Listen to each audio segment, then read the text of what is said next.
I kind of always had this idea of being a pilot in the back of my head. Was there something you were doing before flight training? I went to college and I got a degree in business and a minor in industrial technology. So I was working in tech for about like 5 years. I still was just kind of like stumbling to find like, what do I really want to do for, the long term? My grandpa was actually a colonel in the Air Force, flying in World War II in North Africa. And he was flying the P-51 Mustangs and his plane got shot down.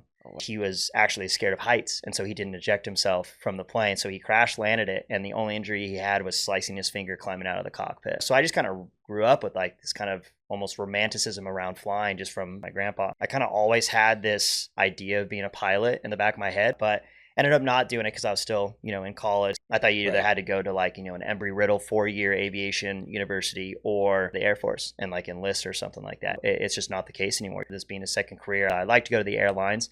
I think that'd be a lot of fun and just kind of looking at that structure of the career and the lifestyle. Once I made the decision I want to do this route, it was like, I want to do this route as soon as possible so I can start actually kind of living my life and working my, new career. So I ended up looking for podcasts and also YouTube videos. And that's where I stumbled on Thrust.